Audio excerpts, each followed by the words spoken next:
Good morning, my friends. I am going to not only tell you a little bit about some of my jewels, which are humble, but you are going to come along with me and we're going to discuss some of the salacious tidbits about how jewelry was acquired and people from the past, famous people that you would recognize their names, going all the way back. You know what they say, if you pass jewelry on to your family, that you should always attach a story to every single piece of jewelry that's worthwhile. Well, even the stuff that's not worth a lot of money, it always has a story. And I must admit that most of my jewelry does have a story. Perhaps not salacious, doesn't include omens and bad luck and unrequited love or given to me by past lovers. Nope, unfortunately, I didn't live that salacious a life as some of the ones you're going to hear about. However, they do have great stories. So, get a glass of wine this time. Sit down and just purely enjoy all of this if you love jewelry like I do. Now, you all know Marlena Dietrich, the wonderful early, 20s, 30s movie star. Well, she adored all sorts of jewels, diamonds, rubies, emeralds, pearls, everything. And rumor has it that most of these were gifted to her from her lovers.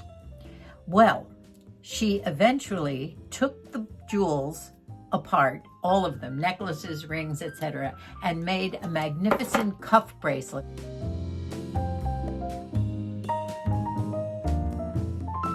that had a face this big on it.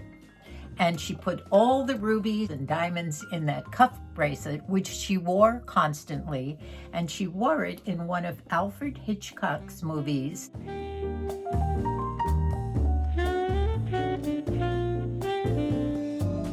Funny story about Marlena Dietrich. She was trying to sail from New York to Europe, and she owed $250,000 in back taxes. And as she was trying to board the ship with her family, the IRS came to her demanding payment, which she didn't have, but they rifled through all her suitcases and found all sorts of her jewels and took the jewels in payment for her back taxes, and she was allowed to board the ship and travel to Europe. I did something like this last summer or the summer before. I can't remember. I did a whole thing about my jewelry outside, and I will put those suggested videos up on the top.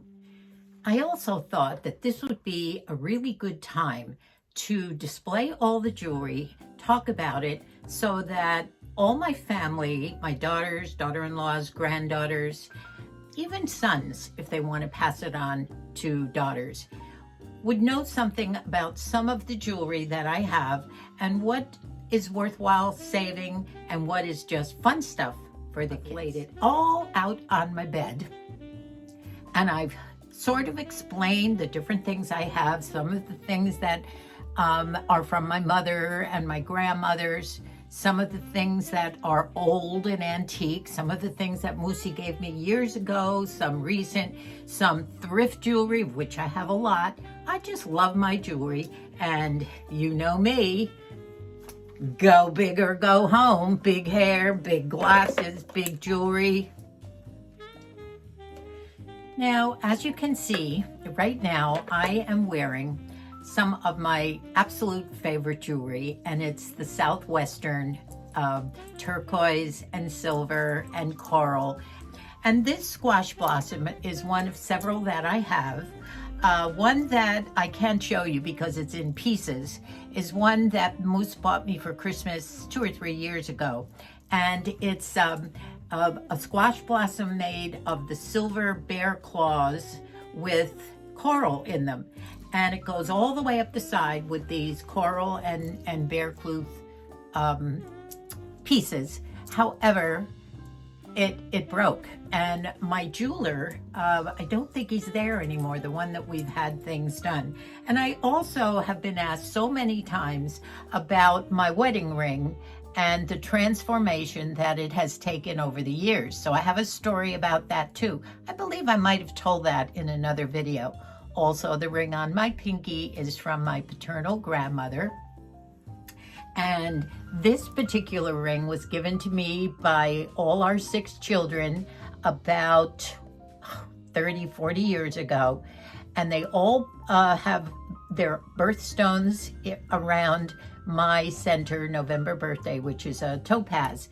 So that means an awful lot to me. So I have jewelry that is very sentimental. And I think that all the children, when I no longer need jewelry anymore, everyone should know what's there. So that's part of the reason I'm making one day, and I'm just going to tell you quickly the story of this, if I can tell a story quickly. Moose says I can't. Moose and I went to New Mexico on a trip, I don't know, 10, 15 years ago. The time just flies so much.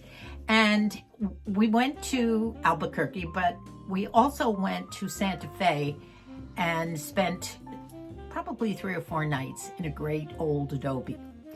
And one day, on a Sunday, when we were almost getting ready to leave, this isn't turning into a short story, I see.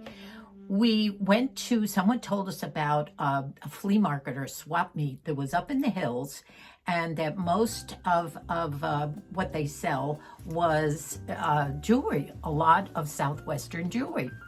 And it was sold by Native Americans too, so you knew it was authentic.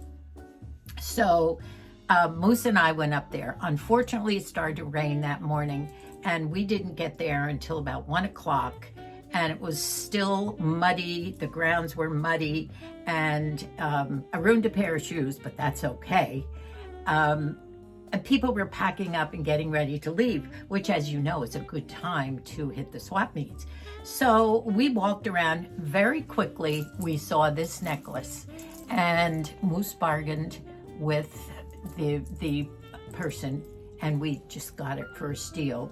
Meanwhile, I was in another booth. We were racing around trying to get some pieces, and I found this piece. Now, this needs to be shined up. As a matter of fact, a lot of my jewelry does, but this is the green turquoise, huge, big chunks of it. And also on the end here, you see, maybe I can take it off and show you, but the design is, this is Kopecki, who is done in silver here. Boy, this does need to be shined up. But I love these pieces, and it was a very lucky day and well worth ruining a pair of shoes over this one. This particular ring, which doesn't fit my ring finger anymore, was one of my first pieces that Moose bought for me, I think also in New Mexico on a business trip. And it was part of a set that had a bracelet and my first squash blossom, a smaller one than this. And last Christmas, I gifted Margie with that squash blossom, but I think you've seen pictures of that one. Other pieces I've had are mixed in with my jewelry. Marie Antoinette, who at the time was the wife of King Louis XVI, was beheaded partly because of a scam in acquiring a necklace collar piece, because everyone believed that she was guilty. This story involves a prostitute, a burglar, a mistress, and several other unsavory characters. It was a gorgeous necklace, and I will show you the picture of it. She never did acquire it in the end.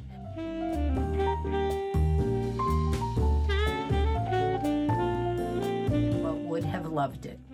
Another story about Marie. She had 2 bracelets made of 3 strands of diamonds. I think they encompassed 627 carats or 217, something enormous.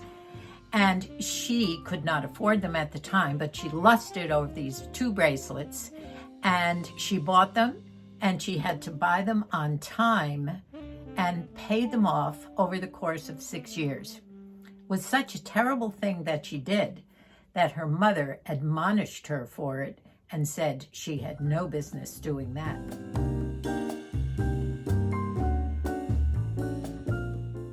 By the way, the 2 cuff bracelets that her mommy said she shouldn't have bought were recently auctioned off a couple of years ago at Christie's for something 8 or 10 million.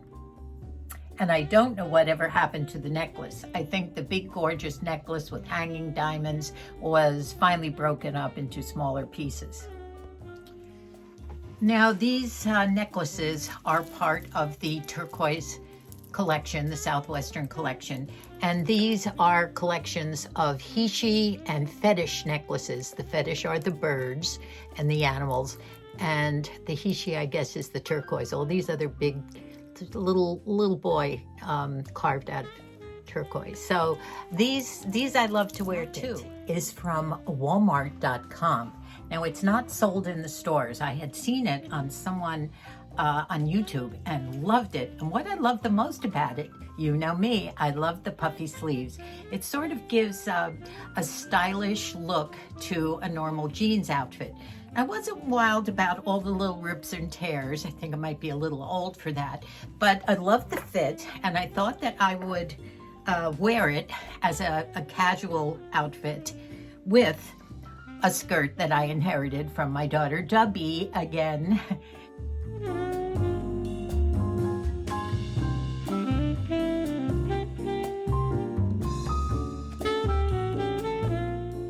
And then we have the Sancy diamond of 55 carats or something like that. It was passed through royal families down through the years until it finally wound up, I believe, with King Louis XV. And he was so nervous about losing it that one of his loyal servants swallowed the diamond, and eventually the diamond was recovered, of course, when he died. And years and years and years later, William Astor wound up with that diamond and presented it to his wife in, I believe, the early 1900s. Where it is now, who knows? Now, still talking about the silver jewelry, while I have my silver earrings on, and I will switch to a black dress to display some of the other jewelry that would look better on a dark surface. Now, I wouldn't wear all these at once, but I put them on to try and talk to you about them, each one, as I show you. Now, most of these are necklaces that have been gifted to me by our children over the years, going back 30 and 40 years, when some of them were teenagers and older. Mikey and Colleen were one of my favorite heart lockets. A gold one was given to me by Mikey and Colleen when they were in junior high, and their pictures are still in there. But the kids picked out, let me see if I can find these. This is just a piece of turquoise. Years ago, everyone decided they were going to give me a necklace and keep adding names and birth dates of all the children and grandchildren. Well, they got pretty far, but since we wound up with 20 grandchildren and we're now, I think, 11 great-grandchildren, that didn't continue. Somehow it stopped. But we got pretty far with the grandchildren, and they did keep it up for a long time. And I love this necklace. This is the heart necklace, by the way. It is gold, that Mikey and Colleen gave me, and there are their pictures. And they were in junior high. Isn't that cute?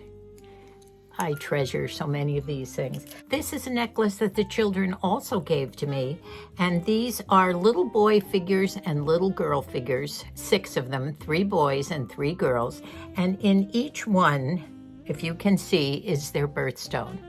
And the kids gave me this years ago too. So all of this jewelry needs to be cleaned by a jeweler. I wish my jeweler was still there. He was robbed about 3 years ago, bad robbery, and I don't know whether he reopened. He was so disgusted with it. Here's one. A Maharini by the name of Sita Devi of Baroda, India, owned a beautiful pair of diamond, emerald, and ruby anklets, and she loved them. However, somehow they got stolen or sold when she attended a ball in New York City. Many years later, she looked at Wallis Simpson, who had been gifted these by her husband, the abdicated King Edward, and he had broken down all the stones and made her a magnificent necklace.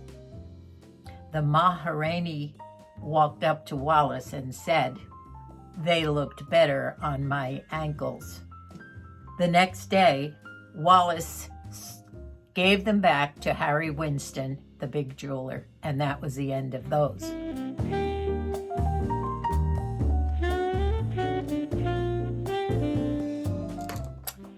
On our 25th wedding anniversary, Moose and I took a trip to celebrate to Hong Kong and Taiwan.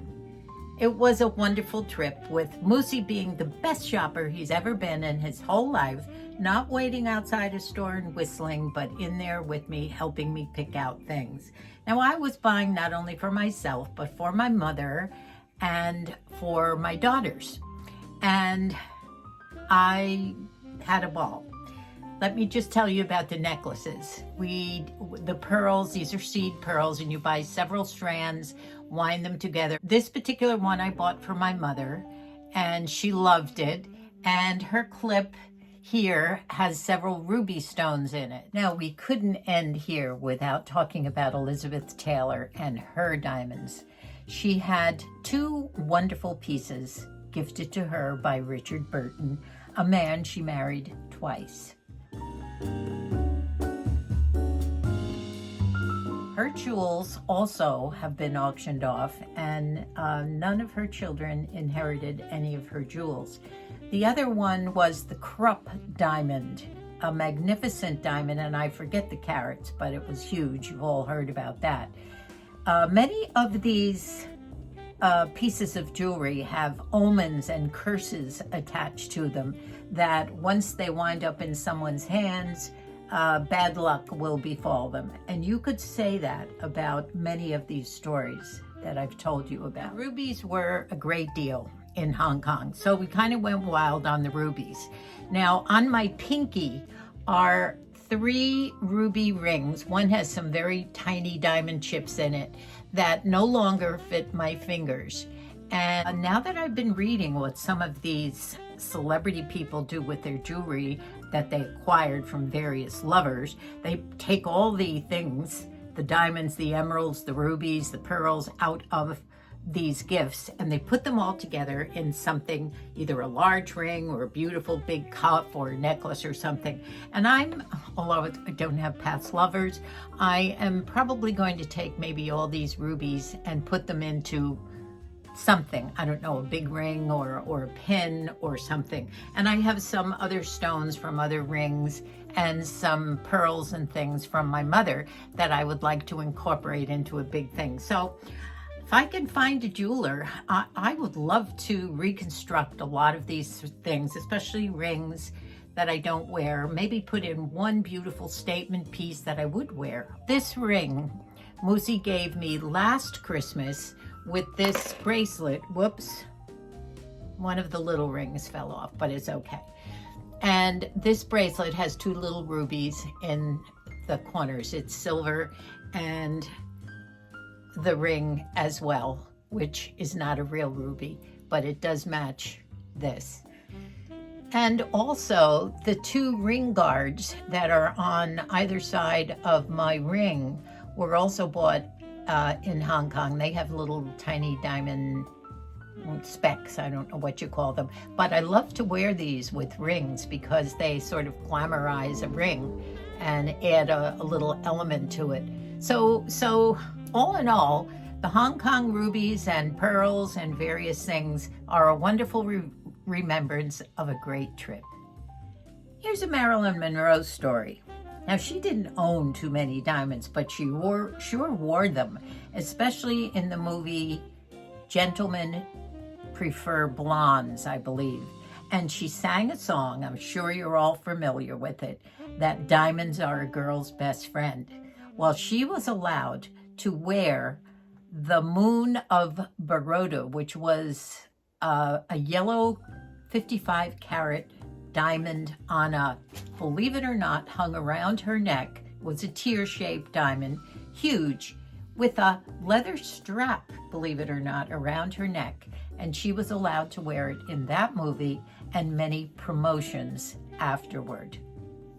I don't think Marilyn was known for owning diamonds, just wearing them and singing about them. A lot of you have asked about my wedding ring, and this is a conglomeration of several anniversaries. One diamond is from our engagement, and on the second diamond was on our 25th wedding anniversary when we went to Hong Kong. We bought that diamond, and at that time, I had seen a ring like this in a magazine, and I designed it, and we had it made over there to accommodate the two diamonds. And that's what we had done on our 25th. On our 50th wedding anniversary, we went to our jeweler, Alberto, and Moose bought the two emeralds to celebrate our 50th wedding anniversary. And Alberto put the two emeralds in. Now, a funny story to help pay for the emeralds, Moosey gave the jeweler his class ring, which was gold, had a stone in it. And the jeweler accepted the gold as part of the payment for the rings.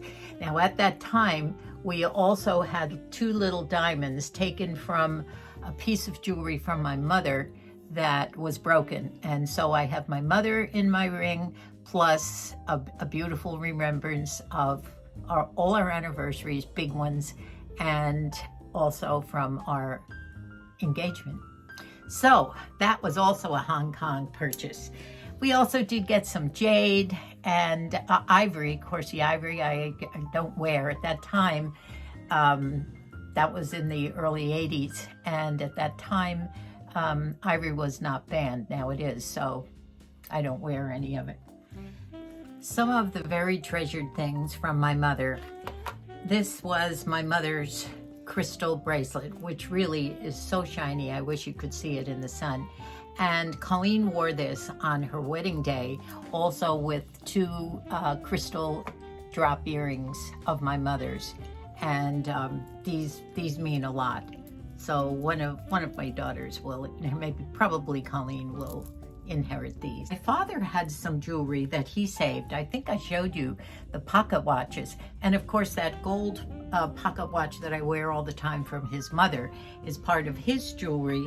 And he had some beautiful cufflinks and things too that he lovingly saved in his top bureau drawer. But these are really, really interesting. And these are hat pins. And I have 4 of them here.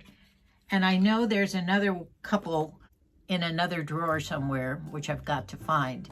But these hat pins all have rubies in the top of them. Can you see this? One of them is dated 1801. They're all gold with rubies. And on this little dangle, it says something that's so tiny I can't read it. But these are fascinating. And these must have been from his mother, my father's mother, who probably wore them in her hair or whatever, but they all have, look at this one too. This is beautiful. So those are some of my inherited fun jewelry. Most of my jewelry is costume jewelry, but I do have some nice significant pieces that have good stories that go with them. And that's the fun of jewelry, is to have the stories. Now I have to show you my most recent gift, or Moosey will take it back, he said. And I'll be back with that in a minute. I think I showed you this in a recent video of Moosey's Christmas present to me. And I have to show it to you now, because I don't want him to take it back. He bought this beautiful blue topaz. It's a cuff bracelet, but it's so beautiful. And then the ring matches. It's such a gorgeous set. I love it so much. And you can't have it back, Lucy. A funny story about my jewels. 15 years ago, our first granddaughter, Bridget, got married. And I wore a full-length, long-sleeve, high-necked, black velvet long gown to the floor. And I decided I wanted a real statement type something as a necklace to wear with this. So I decided to make my own necklace. And what I did was, I had some old chandeliers, and I started pulling off crystals and starting to make a necklace. Well, it did turn out to be a very beautiful necklace with all these crystals and some really fantastic crystals that I did find on some of our chandeliers, old ones that I evidently had, smaller chandeliers. And I had the necklace, and the crystals went from my neck all the way down and around, and it was gorgeous. I got so many compliments all night long. The only problem was that as they came up to compliment me, they all had 1 or 2 pieces of crystal in their hands and said, "You're the only one here at the wedding with a necklace like that. I'm sure that these are yours." I kept losing crystals all night long, but everybody loved the necklace. I've never worn it since because I can't untangle it at this point, but I still have all the crystals. These are pieces of my Scottish and Irish jewelry. These brooches are brooches that men and women would wear on their plaid, what's called a plate that goes over the kilt. And the stones are from the Cairngorm Mountains in Scotland. And I have 2 of these. I did give Billy one a long time ago that was given to me by a Piper soldier who fought in the Second World War cross. And Lucy bought this for me a long time ago. Beautiful seed pearls, and on the ends are the Trinity symbols of Ireland. I do have some more Irish pieces, rings and things that are beautiful. And of course, the big statement jewelry. I love this pendant. This is huge. So I saved the most scandalous story for the end of my jewelry. It's not really scandalous, but it's a little mysterious, a lot mysterious. I think one of the most beautiful gifts that Moose gave me, in addition to some other jewelry that he got at the same time, was something that he bought me when we lived in Scotland, and that was in the late 60s. And at that time, we lived in a little village at the base of the Trossachs, which is in the west of Scotland. And on the weekends, we did a lot of hiking in the hills into the highlands. And one day, Bill was out with some friends of his hiking, and he went to Glen Coe, which is in the highlands, a beautiful place. In fact, a lot of battles, I think, were waged there. And as they were hiking in the Glen Coe Valley, they came upon a beautifully decorated caravan. In those days, they called them gypsy caravans. And in it were several people. When they approached them, they started to bring out some jewelry and other wares. And I guess that's how they made their living, of things that they picked up at various places along their travels. This has to be probably the most beautiful of all the pieces that he did get. Now, one piece that he did get that day was a blue, either a sapphire ring or blue topaz. And I think I lost that ring in an unfortunate incident in Disneyland years and years ago. But this ring is a gold crown all the way around. It's very, very large, as you can see, and it's a topaz, and it's gold. And I have just gotten so many compliments. That same day, he purchased from the people in the caravan a beautiful cloisonne ring, which Colleen loved and I wore for many, many years. It was a large ring rimmed in gold and had beautiful blue and pink and purple flowers on it. And she loved that ring. So I think when she was about 15 or 16, she started wearing that ring, and I don't think she ever took it off. As a matter of fact, the day she was married, she had it on, and she was in the vestibule of the church, ready to go up the aisle, and all of a sudden she came crying to me and told me that she had lost the ring. She couldn't find it. It had fallen off her finger. And everyone started looking for it. Someone found it, put it back on her finger, and she was able to go down the aisle. She still has that ring, but the flowers have faded on it.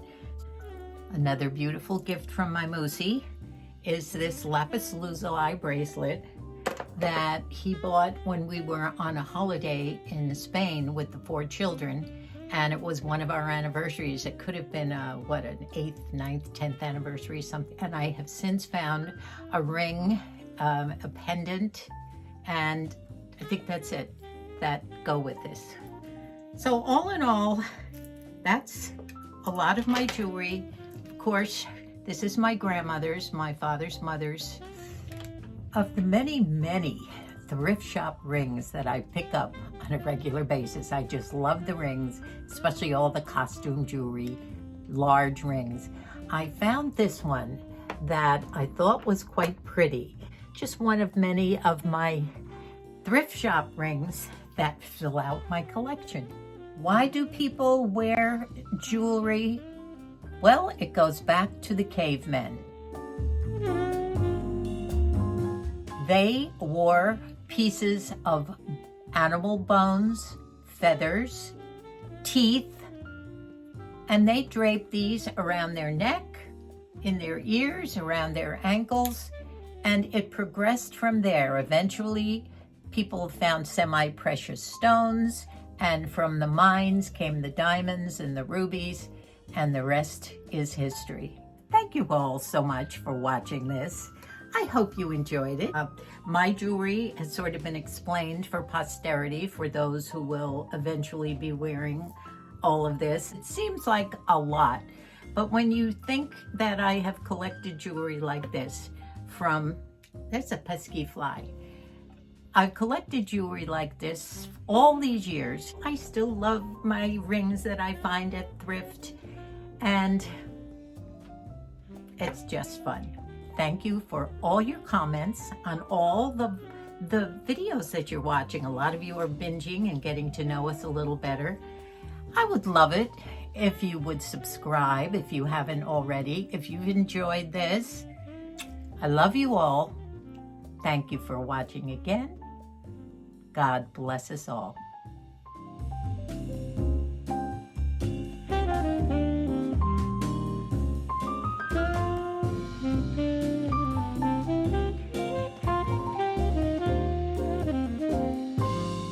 One day I was going to make a Christmas tree from watches and watch faces, which I had seen somewhere in a craft magazine.